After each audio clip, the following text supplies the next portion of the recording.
Next on the agenda, you'll notice the next items on the agenda are an adolescent mental health awareness panel, which is seated here on my right. With that, we'll turn it over now to Father Kosmas.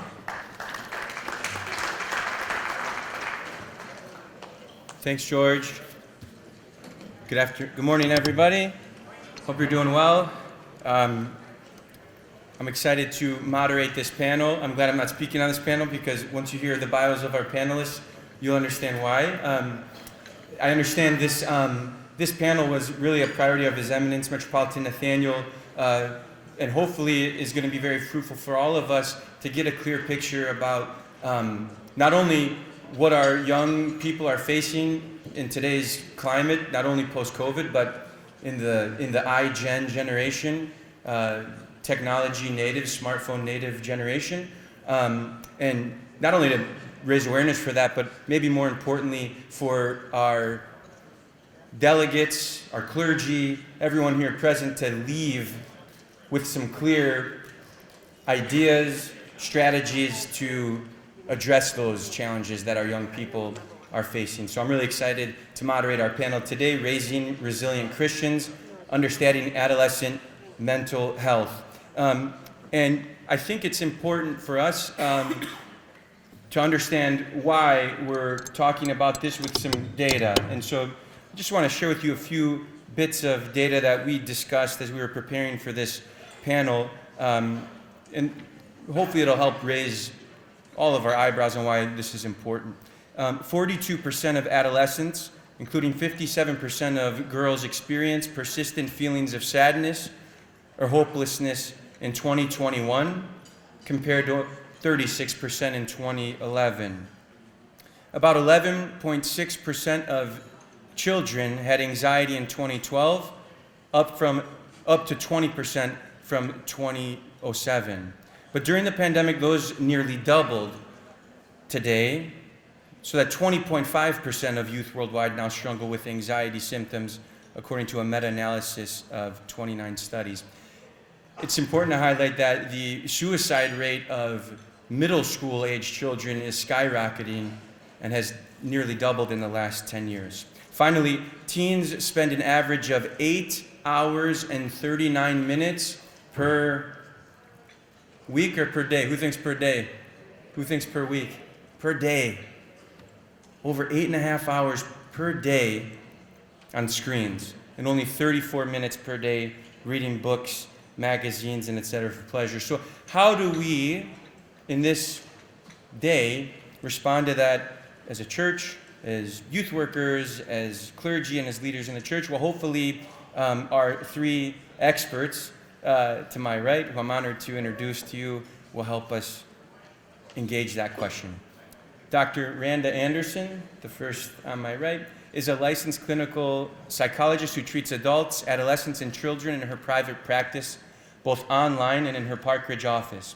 She's a member of the Orthodox Christian Counseling Institute, a network of Orthodox mental health professionals providing services to Orthodox Christians in the Chicagoland area. Dedicated to offering her professional knowledge and skills to the Orthodox community, she volunteers for organizations at the intersection of faith and clinical practice. She currently serves as the president of the Orthodox Christian Association of Medicine, Psychology, and Religion, known as OCAMPR. She is a consultant to the mental health ministries of the Assembly of Canonical Orthodox Bishops. Committed to supporting clergy and their families, she serves on the board of Thriving in Ministries within the Orthodox Church in America, and she facilitates a pan-Orthodox peer learning group for clergy wives here in Chicago area. Dr. Anderson is married to her husband of 31 years, Keith, and they have 2 young adult sons. Sangeetha Thomas, next on the right, is the Director of Mental Health Ministries for the Assembly of Canonical Orthodox Bishops of the United States of America, and is also a licensed professional counselor in private practice in Dallas, Texas. As director, she collaborates with an interdisciplinary team of professionals in mental health, ministry, and theology to create resources that support the mental health needs of Orthodox Christians across the United States. In addition to managing a national needs assessment and directory of mental health professionals, She has coordinated the development and launch of a crisis response training program entitled Peace of Mind, which equips clergy and lay ministry leaders in mental health, first aid, and Orthodox bridging. As a psychotherapist, Sangeetha works with adults of diverse backgrounds who are healing from trauma, exploring multicultural identity, and intergenerational trauma as children of immigrants, and or learning to integrate their faith identity with the circumstances of life. Finally, Diakonisa Alexandria Kalina, on the end, on the right, has been a pediatrician for over 30 years. She currently practices in a rural town west of Minneapolis with a very socioeconomic diverse population. She is an adjunct professor of pediatrics at the University of Minnesota Medical School and supervises medical students as well as PA and nurse practitioner students. Prior to moving to Minnesota, she was on the faculty at pediatric residency programs in 2 large inner-city hospitals in Phoenix, Arizona, where she taught hundreds of medical students and pediatric residents over 12 years. She and her husband, Deacon Paul, have 3 adult children and a grandchild on the way. Let's welcome our 3 panelists.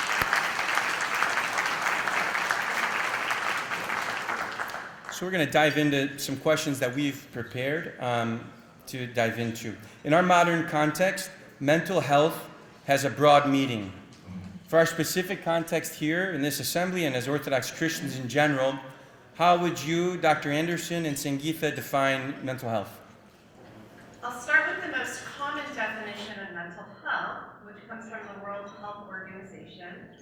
Mental health is a state of mental well-being that enables people to cope with the stresses of life, realize their abilities, learn and work well, and contribute to their community. Very broad, a little bit vague, but as Orthodox Christians, we have another way of thinking about mental health, and that is mental health is a balance of mind, body, and spirit. When I work with my clients, I often try to help them think about their mental health in those 3 areas, because when one is out of balance, it throws everything off. And to be clear, when I'm talking about mind, I'm referring to thoughts, feelings, and behaviors. When we talk about body, we think about physical health and areas we can have some control over, like diet, sleep, and exercise. Spirit is our inner life, our spiritual life, our relationship with God.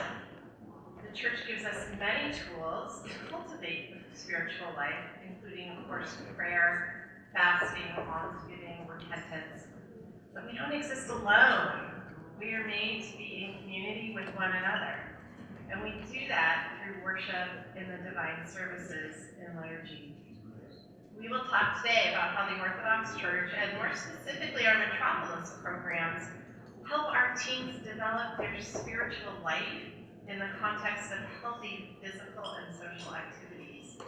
The focus on the spiritual life is an integral aspect of our humanity that you may not hear about from secular sources, and why we specifically wanted to have this conversation here at the Clergy-Laity Assembly. I think that's a really great explanation of what mental health is and everything that it encompasses. For the Assembly of Bishops, when we approach mental health as a ministry, what we really aim to do is to have clinical accuracy to every point that Dr. Anderson just mentioned, and also to be theologically grounded. So what we really emphasize as a ministry is the theology of our fathers, the anthropology of the church, so to say, in having a bipartite person, a person who is body and soul, and the mind actually encompasses both.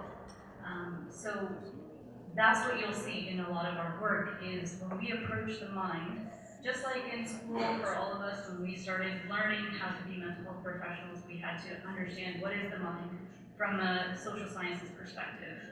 As a ministry, we start with our anthropology, and we start with what is the mind as something that occupies both body and soul, that Christ has embodied both of those things.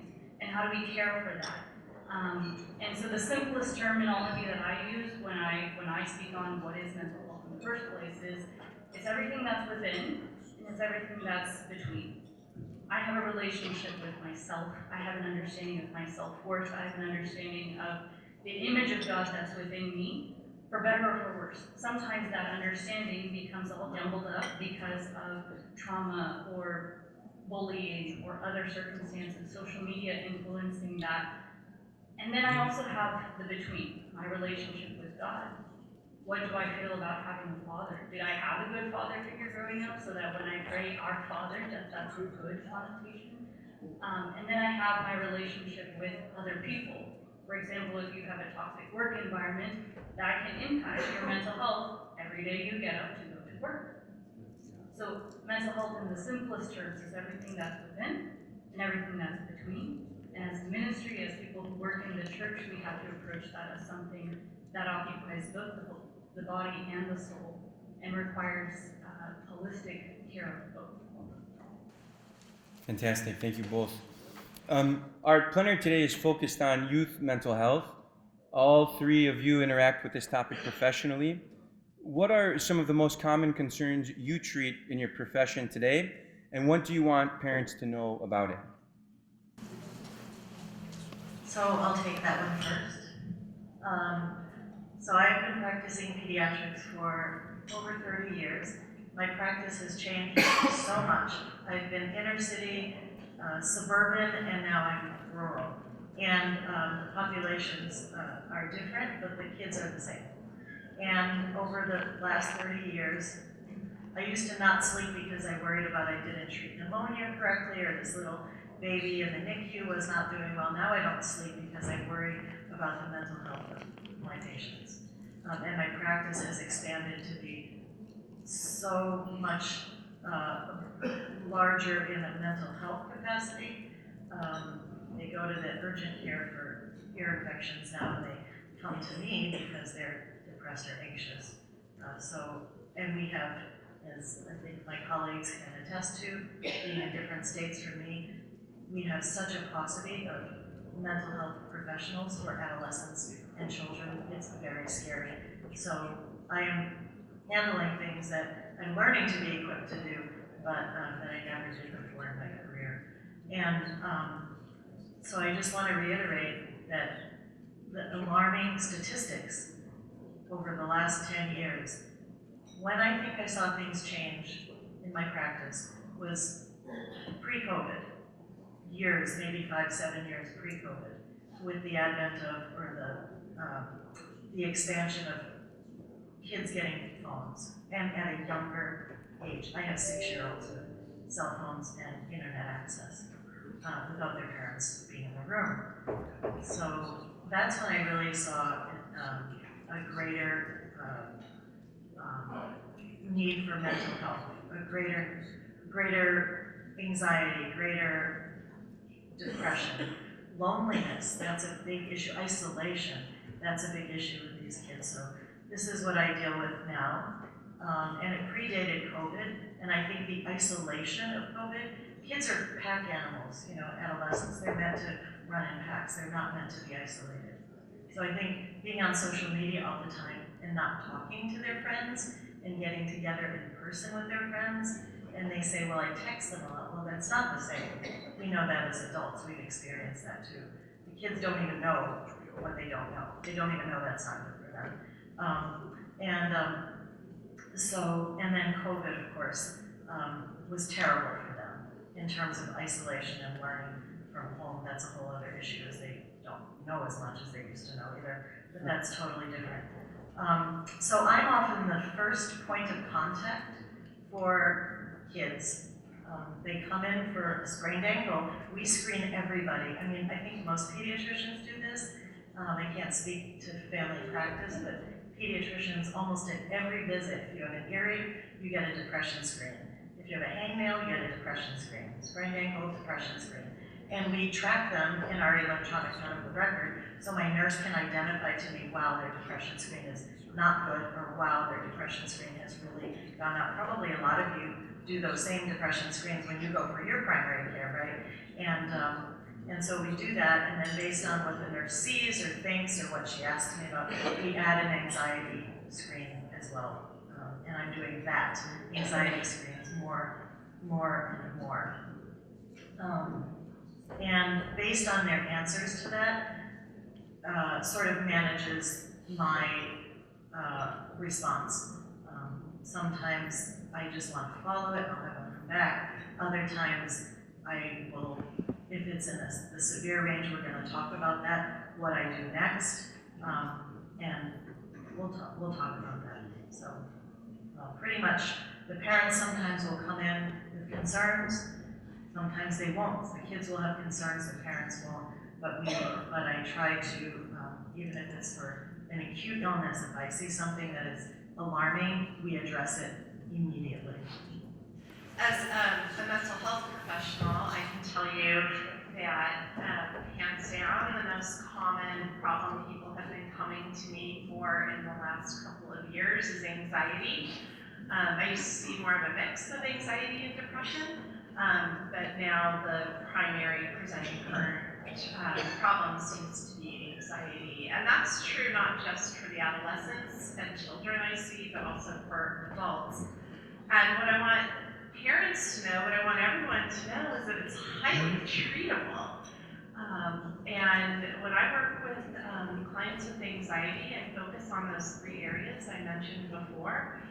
There are interventions that can be employed across mind, body, and spirit. I won't go into great detail, but it's highly treatable, and there's usually good success when clients engage in that therapeutic process and do the work to get better too. The other thing I would like parents to know is that your kids are watching you, and they're paying attention to how you cope with the stressors of life and your own anxiety. Now, that doesn't mean you shouldn't show your emotions, absolutely, but also show them how you're coping, and model that. Think about what tools you use to cope, and articulate that. Say it out loud. Say things like, it's such a stressful day at work. I'm gonna go for a walk. I'm gonna read a book. I'm gonna talk to your father about it. Model the coping. It's important to know that studies of mental health in kids look at parents' mental health as well. And recent data suggests that parents are reporting lower levels of good mental health and less ability to cope with stressors. You've probably heard this analogy before, but when you're on an airplane, they tell you, put the mask on yourself first, parents, and then put it on your children. And so, again, I would just reiterate, as parents, we have to be taking care of ourselves in order to, again, model and help our kids and our adolescents take care of themselves. That's what I would say about that. Great. I think that's really great. I could go on and on about modeling and how parents completing the stress cycle teaches children how to co-regulate and complete that stress cycle themselves. One thing I want to mention, the question was about concerns I see in my practice. I work exclusively with adults. I used to work with adolescents, but right now I specialize in trauma, and a lot of what I see is adults who have been carrying trauma from their childhood for 20, 30, 40 years. It does not go away. So if you are thinking, oh, it'll level out, it'll all work itself out one day, they'll be fine, the body doesn't forget, the mind doesn't forget. And what I mean by developmental trauma is just a quick note, because I know trauma is a term that just pops up in pop psychology, and sometimes it gets used so loosely that it almost loses meaning. But if I could quickly just point you out to the reality that in the mind of a child, a parent who, for example, is not managing or regulating stress is interpreted on a completely different scale than me sitting next to Dr. Anderson, and she's stressed out about OCamper conference, and she and I can talk about it, and I know that she's maybe not being her best self one day. I can give her that grace as an adult and as a friend. But for a child, they're interpreting that very, very differently. A child has the primary drive of attachment, that my parent is safe, is secure, is the source of sustenance and life. And I need to do anything and everything to hold on to that parent for survival. At the same time, as they're developing, they're also growing in this other drive, which is their authenticity. Learning how to discern the bodily sensations, the nervous system reactions, the emotions that they have in given situations. So earlier I said mental health is what's within and what's between. It's their relationship with themselves might be telling them, Mom and Dad are scary. Mom and Dad are shouting at me. Mom and Dad are saying I'm lazy. And when children have that scenario, even young adults, even into adolescence, when they have that scenario where there's attachment drive on one side and authenticity on the other, the research tells us 100% of the time they will sacrifice their authenticity for the sake of attachment, because it's essential for their survival. And what I see 10, 20, 30 years later is an adult who, because of that trauma, that disconnect, they now have this narrative that I'm not enough, I have to earn love, I'm unlovable, I'm bad, I'm not worthy. All of those things can influence not just their relationship with the parent, but their relationship with who they are. It can completely taint their understanding of being made in the image and likeness of God. And therefore, that's what feeds into that teen brain that wants to challenge everything and has a hypocrisy meter and goes to church and is like, well, we're talking about grace, but I don't know what that means. I don't know what that feels like. And it all came down to developmental trauma. So that's something that I want to point out to every, not just parent, but every adult who has influence in the life of a child or a teenager, that your ability to manage yourself has a significant influence on the young people and the minds around you. So if you're a parent and you're struggling with that, please seek help for yourself. Like Dr. Anderson was saying, put the oxygen mask on first. Start showing that, start practicing that so that the children are not negatively affected. And that doesn't mean you don't ever get to make a mistake. If you make mistakes, you can always repair. That child mind is resilient and it can recover from that. But you have to come back, start saying your apologies. I'm like 32 years old. I can't remember the last time my parents apologized to me. I honestly can't. They're immigrants, so that's just not in their vocabulary. But like, that's something that I hope this next generation can get better with. Right? Start saying sorry to your kids. I'm sorry, I blew my top. And we all have to keep practicing how to get better, and then change the behavior too. And before we move on, I just wanted to confirm that from a very practical standpoint, in a primary care practice, I want to confirm what Sangeet is saying. I have seen a vast difference in parenting in the 30 years that I've practiced, but really in the last 10 years. And as I delve into it with families a little bit more, which I didn't used to do, but now I sort of do, it's because the adults who are parenting them are incapable of parenting in the correct way because of whether it be trauma or other issues in their life that they have not dealt with in their own life. They're incapable of that sort of loving, forgiving, but also boundary setting parenting. It's fantastic, yeah. A great way we can think of it is we're all the greatest youth worker in the life of the young people we know best, right? It's not some other person. That's fantastic. So as a follow-up to what you see, what typical concerns and behaviors do you see adolescents, or Sangeet in your case, adolescents now become adults, what type of behaviors are you seeing exhibit these youth or adults exhibit? Dr. Kalina, why don't you kick us off? So I want to start with the quote from our meeting from this clergy-laity, and I want you to think about this as we all talk for the rest of the time we have. God who began a good work in you will surely complete it. Keep that in the back of your mind. So as I talk about this now. Dr. Anderson and Sangeeta surely know the brain better than I do. I know other parts of the body maybe better than they do. But I'm going to give you a primer, since most of you are not psychologists, a little primer the way that it was taught to me about this group of people, the adolescent 12 to 18-year-olds are generally, although I do want to point out that adolescence used to end at 21. We all graduated from college and we were adults.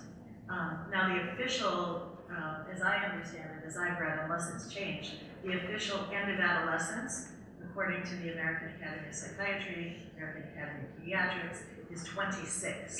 And there's thought that really it probably extends into 30 or a little bit older. So various things, so we have young adults who are still adolescents, right? So I wanted to point that out. So what happens during adolescence? I'm going to tell you about the four important things that happen during adolescence. So in general, this is when young people are trying to figure out, who am I? Who am I? And in that process, they exhibit four behaviors. They experiment in many ways. They experiment with how they dress, how they keep their hair, experiment with different friend groups, different relationships, different ways of approaching school, for sure, different ways of interacting with their parents. Any of us who parented teenagers know that it's a very difficult time.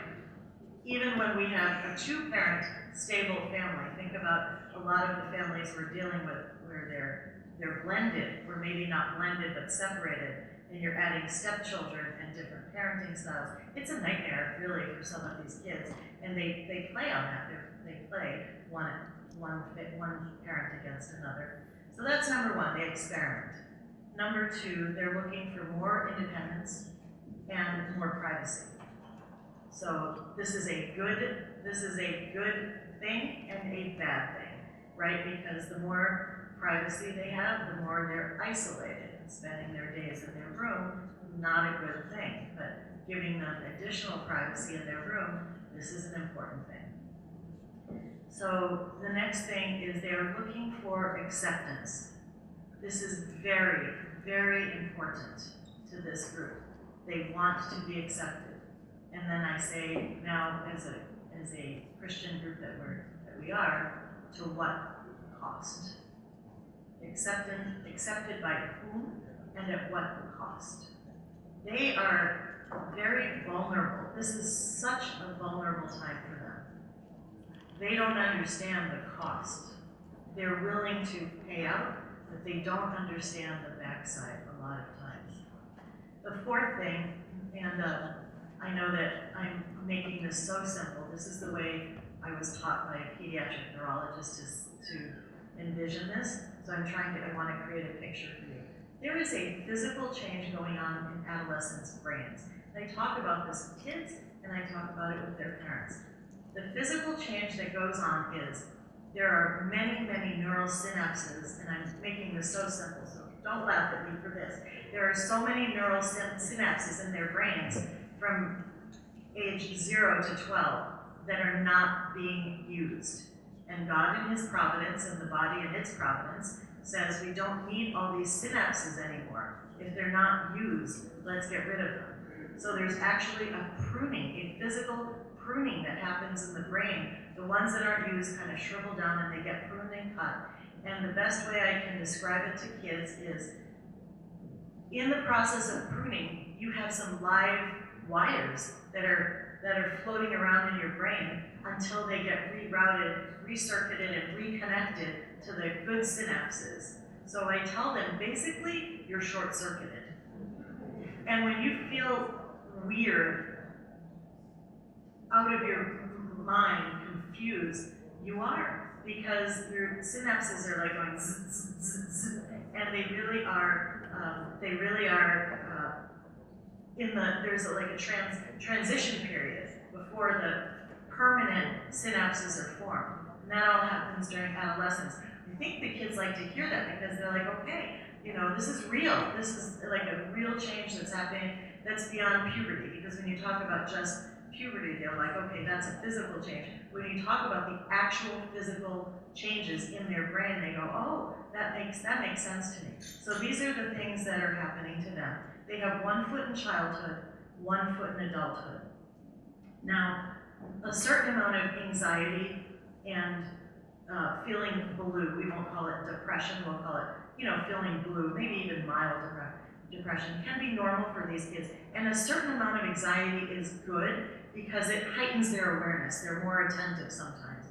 But how do we know when we cross the threshold from normal to abnormal? That's the great question. And so that's where we step in when we do these depression screens, anxiety screens. We score them. We address certain questions are much more alarming than other questions, the way they answer them. And so that's very important. And I'll address that in the next or a couple of questions. What do we do with these scores?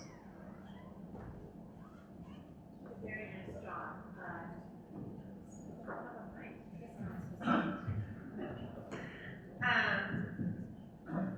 Great clarification on normal development. And I don't know if you heard the buzz in the room when you said adolescence lasts until 25, 26.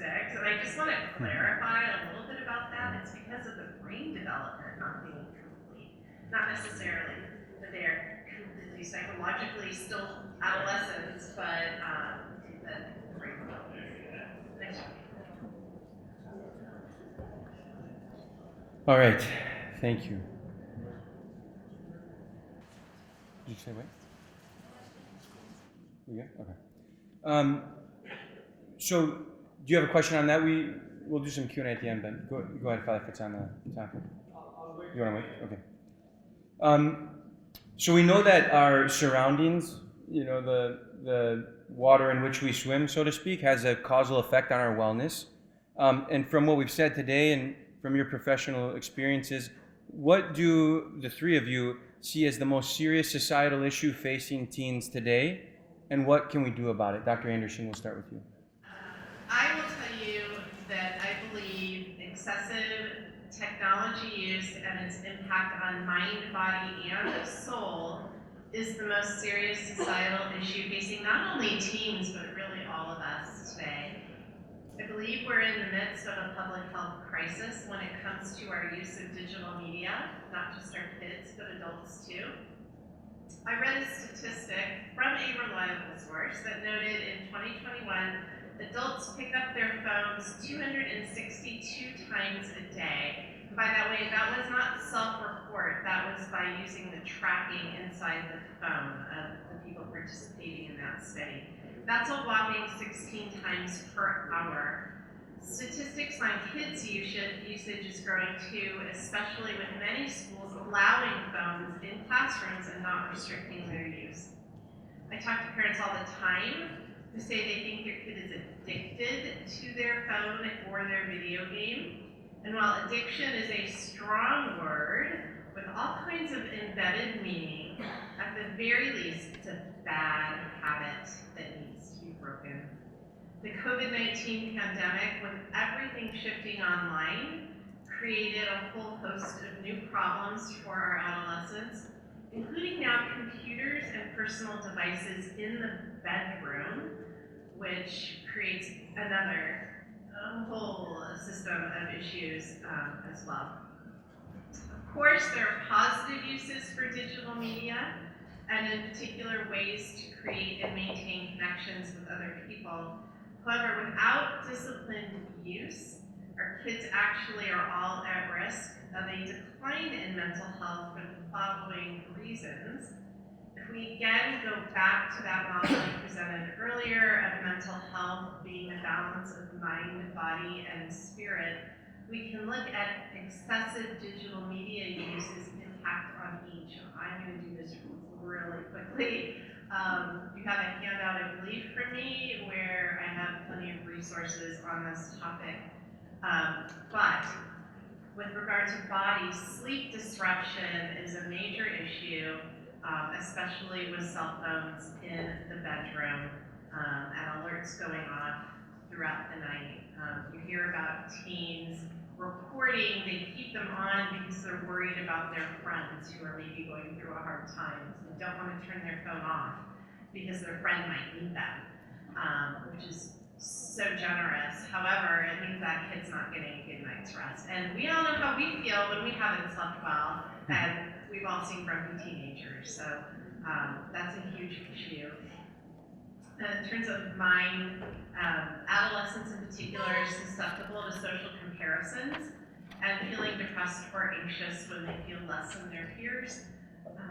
Soul, if you've heard me speak at a parish or heard any of my podcasts on this topic, you have heard me read the quote I'm about to read to all of you because I think it's so spot on.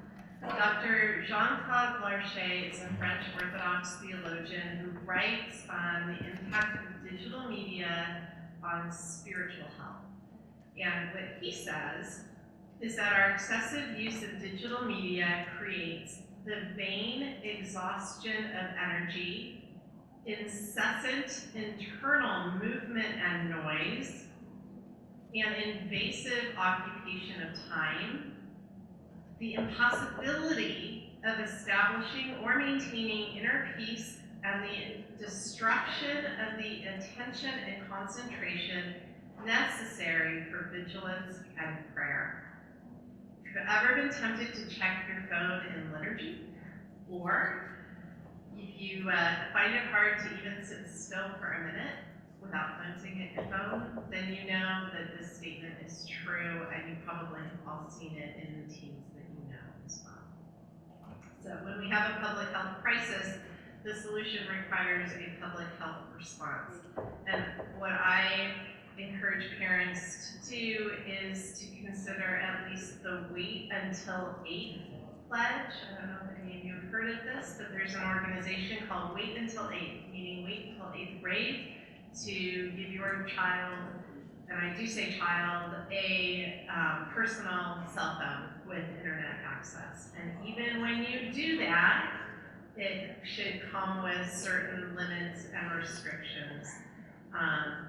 I would love to see our Orthodox parishes sort of band together as parents sort of agree with each other to wait until at least 8th grade.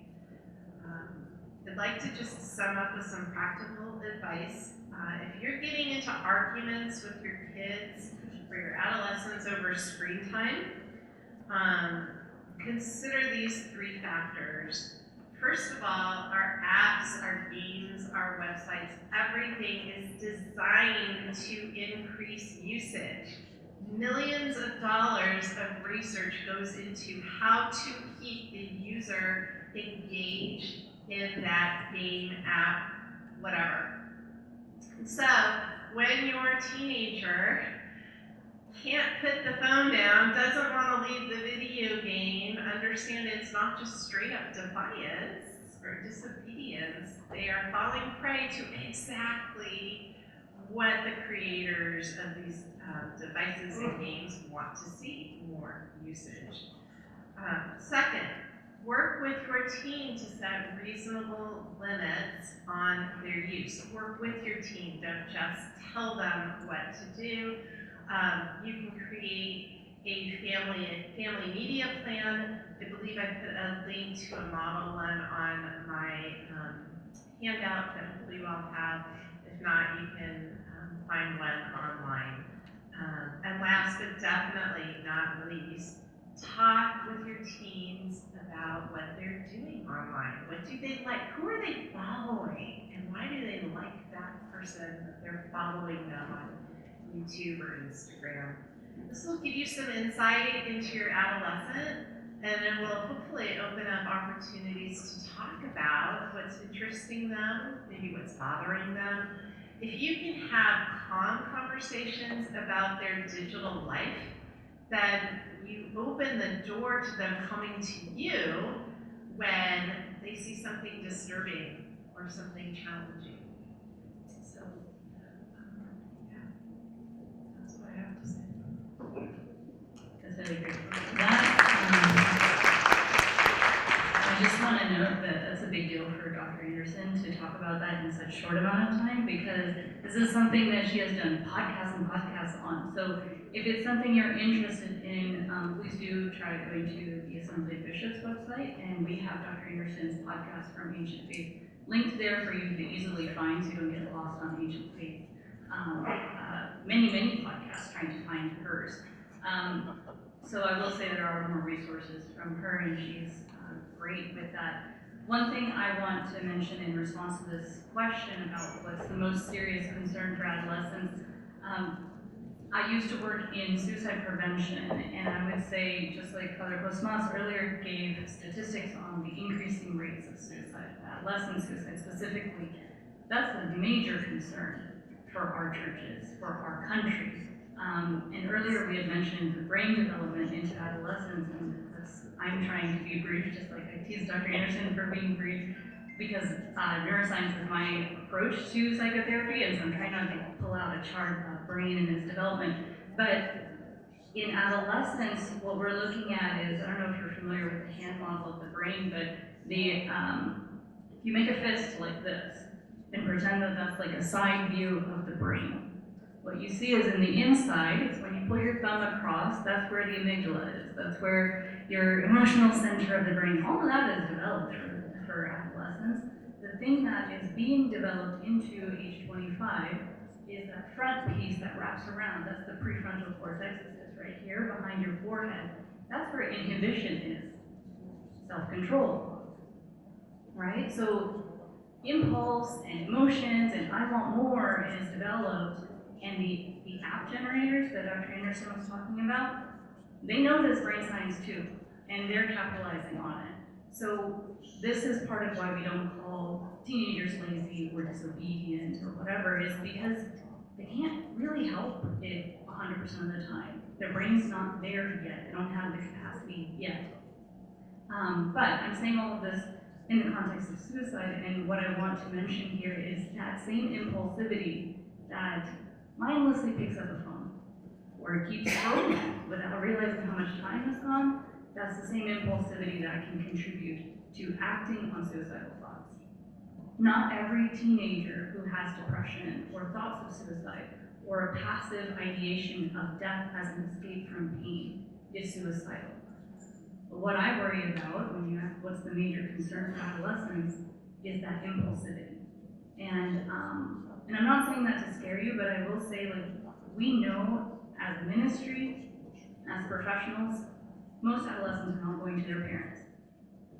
That's just being honest. Most of them are not, because they don't have that type of a home where they can be that open and honest with their parent, or even want to be that vulnerable with their parent, or maybe they're ashamed they're going to a parent. But I think Father Kosmas, you can say there's a lot of disclosures that can't. And that's why the Assembly has created Peace of Mind. Peace of Mind is a mental health first aid course, and we've augmented it with theological presentations so that our clergy and our lay ministry leaders can get both the theology and the clinical grounding to be able to respond to that well. When it shows up in our churches, when it shows up in our camps, when it shows up in Goya, we have to be prepared for that.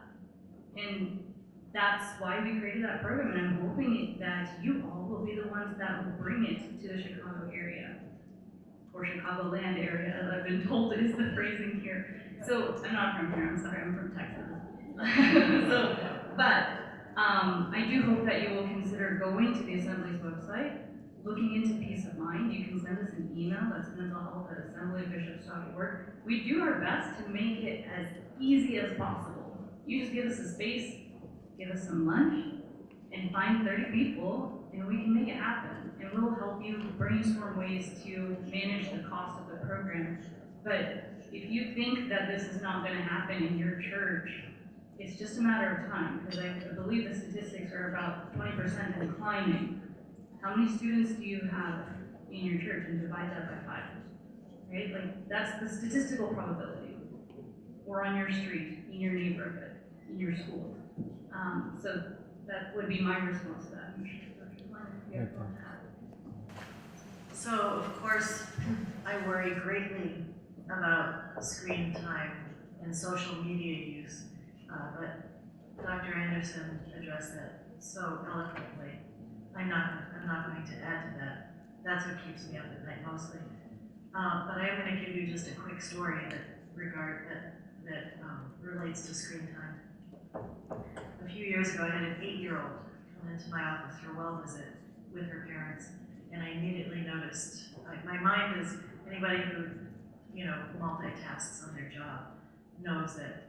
So when I'm looking at this child, and she's remarkably thin, before I do anything, I'm already thinking in my mind, my wheels are spinning. What labs am I going to get? We're going to send her to the lab. We're going to draw these labs. We're going to see what's going on. Because I immediately noticed that her parents weren't particularly thin. So it didn't fit. I also noticed that she had a cell phone. And I was like, okay, we're going to explore this a little bit. So I asked the parents, she might even have been 7.5. And I think I asked the parents, what is she doing with the cell phone? Well, sometimes we need to blah, blah, blah. They give all these reasons why, as they hold their own cell phones. We got a good deal on it, whatever. So I'm like, okay, but they acted totally unalarmed, and I'm alarmed. So now I start to explore, and if you interact with your 8-year-old children, grandchildren, whatever, they're pretty open, like they don't hide things. So I started exploring, asking, tell me about your phone, what do you do on your phone? And so she's telling me, I go on YouTube, I go on Snapchat, I go on TikTok, and I said, you're really thin. Did you ever notice that? She goes, yeah, I went on TikTok, I think it was TikTok. I went on TikTok once, and it said to me, put in your weight and your age. So of course it didn't ask for height, because an 8-year-old wouldn't know how to put their height in.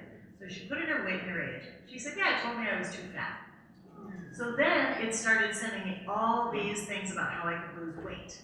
This is what you should do, then you should do this, and look at this person. She was bombarded with ads and like reels, or I'm not on TikTok, wherever you get on TikTok, how to lose weight. So she went on a diet. She's like, yeah, so I stopped eating a bunch of stuff. And her parents, I could see them shrinking in their chairs. Now, I try to carry my Christianity into my work, even though it's not a Christian hospital. I did once work in a Catholic hospital where I could pray and talk about God. It's very delicate now, as you know. I don't want to lose my license, so I have to be careful, but I try to carry myself with a great Christian presence. I wasn't very Christian like that, because I looked at the parents. I was so angry. I looked at the parents and I basically said, and this is why you don't give a 7-year-old a cell phone, So we dealt with it, and she gained the weight back, and they took the cell phone, they took all the internet access away. So that's my little story about tag teaming with her social media. I wanted to give you a real story. Awesome. What I worry about besides social media is all the voices in these kids' head. Now remember, they're asking, who am I, right? And they're getting so many answers, and most of them are not related to, I am a beautiful child of God, or God who began a good work in you will surely complete it. These aren't the voices they're hearing. I'm not even talking about social media. In person, from teachers, from friends, from coaches, from their friends' parents. In my generation, my parents knew that most of the kids went to church on Sunday, and the parents took them to church. They had at least some morals, right? And they had some boundaries for us when we were over there. And they had some values, whether they were Judeo-Christian or whatever, but they had some boundaries and values. These kids really don't. A lot of the people, if not most, that they're interacting with outside of the church, they don't know right from wrong. They don't believe in evil.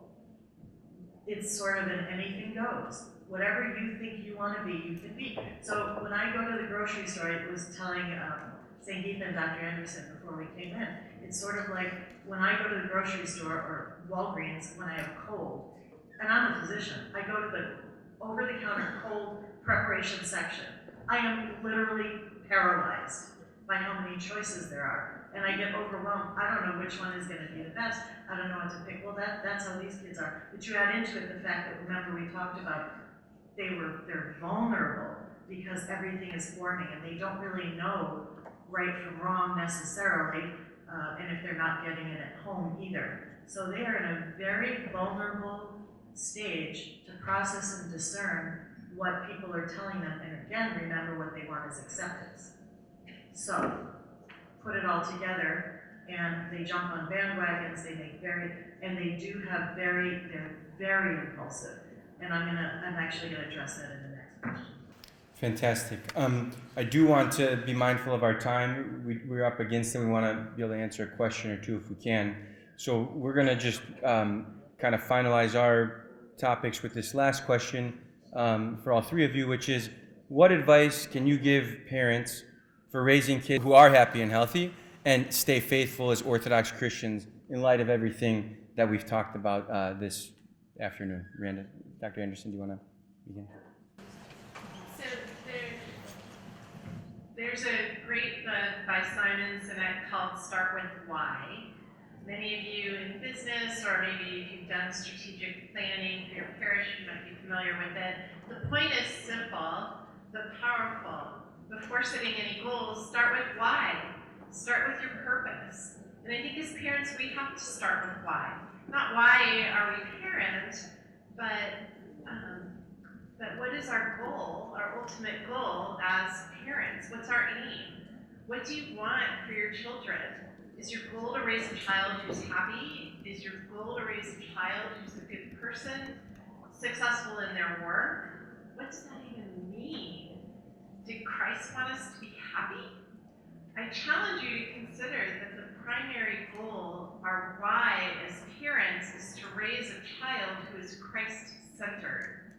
And that means raising children who are humble and kind and fear God in a way that they are moved to worship and sing His praises. If your why is Christ-centered, then making choices that lead to good mental health become clearer. If our aim in life is salvation, to be united with Christ, then what we lead our children to do in their childhood with their time sets them up to make choices as adults that lead to that balance of mind, body, and soul that I've been talking about. Referring back to the quote that Dr. Kalina read from the Clergy-Laity, trust in God, God who began a good work in you will surely complete it. I think that's a beautiful reminder to parents as well, that we're not in this alone. We have our church community, and we have God who will certainly help us in our work as parents. Fantastic. Sangeetha, do you want to add to that at all? Yeah, of course. Of course I'll add to it. So I'm going to add a couple of things. First of all, that we're up here talking about mental health, we're talking about the clinical approach to things and medication and things like that. In addition to all of that, there's also community, the need for our parishes to be healthy places where when someone is struggling, whether they need medication or they go through talk therapy or whatever, they're receiving all of those resources individually and also within the community of the church.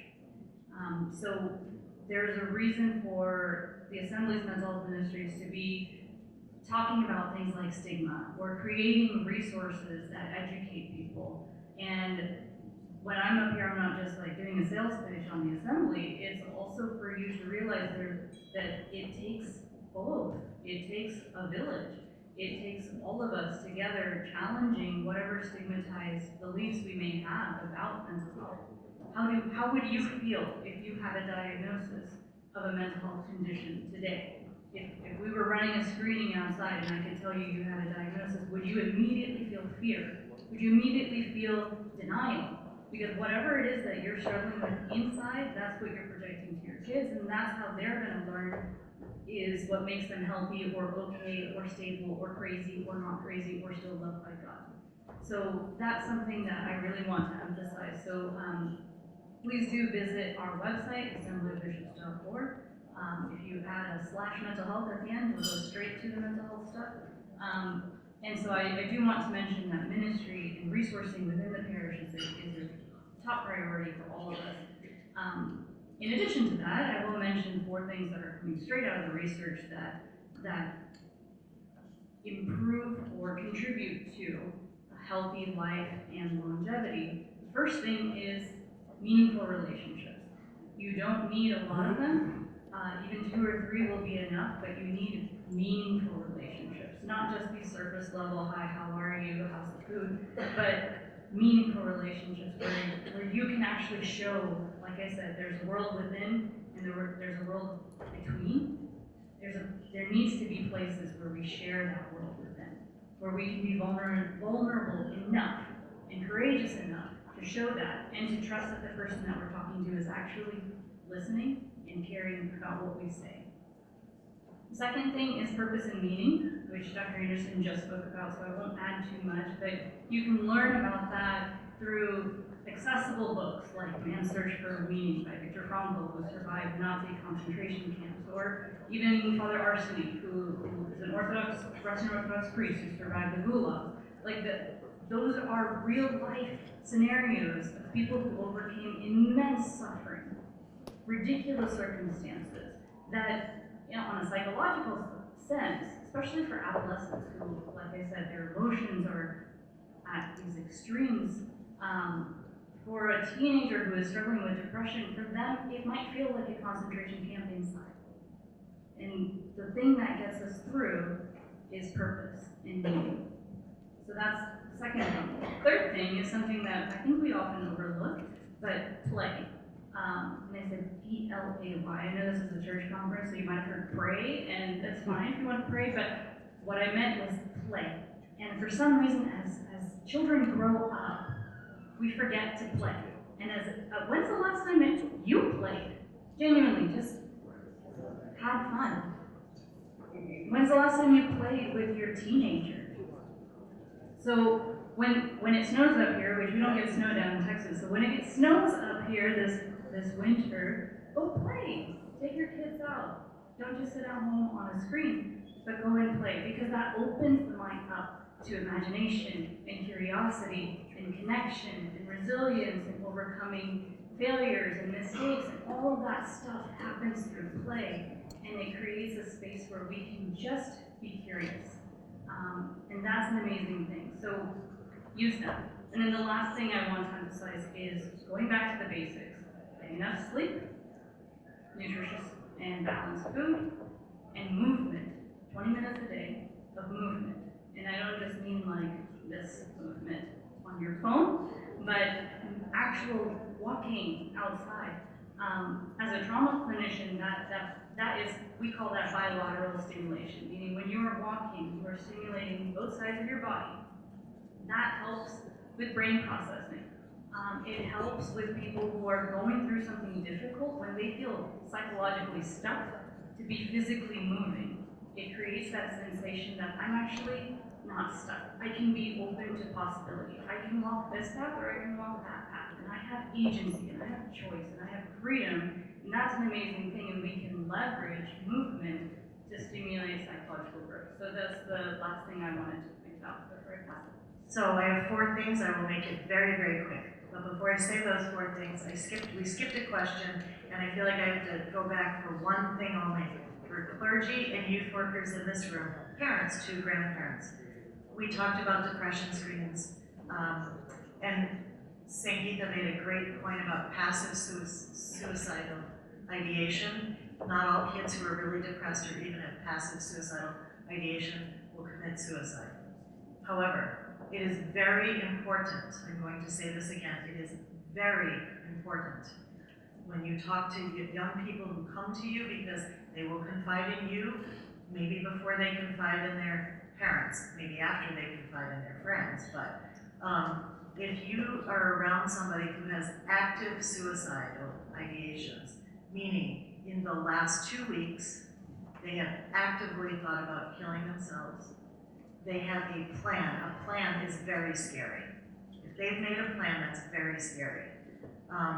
And they mark that they think about this almost every day for the last 2 weeks with a plan. You need to get those people to an emergency room. If they're at camp, someone has to take them. You have to, because of the impulsivity, right? If they've been thinking about it, but it was 2 months ago, I'm okay with that. I get them into therapy, put them on medication.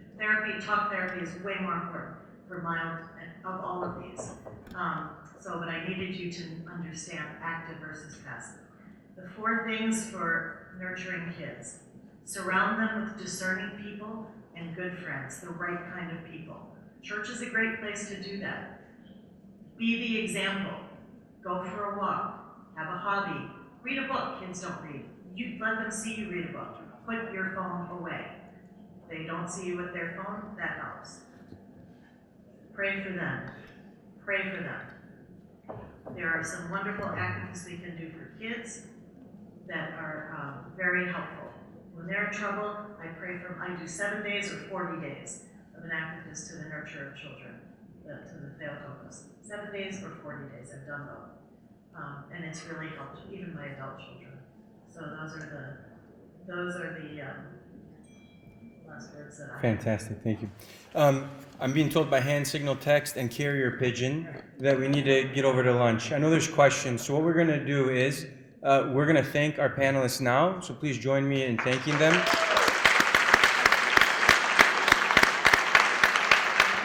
I know that they'll be available at least for the next few moments, so if you do have questions, please feel free to come forward to ask them, but we're going to break now to go directly to lunch, George? Okay. We're reconvening here at 1:15. So please come forward if you want to chat with the panelists, and we'll see you right in ballroom next door for lunch. Thanks.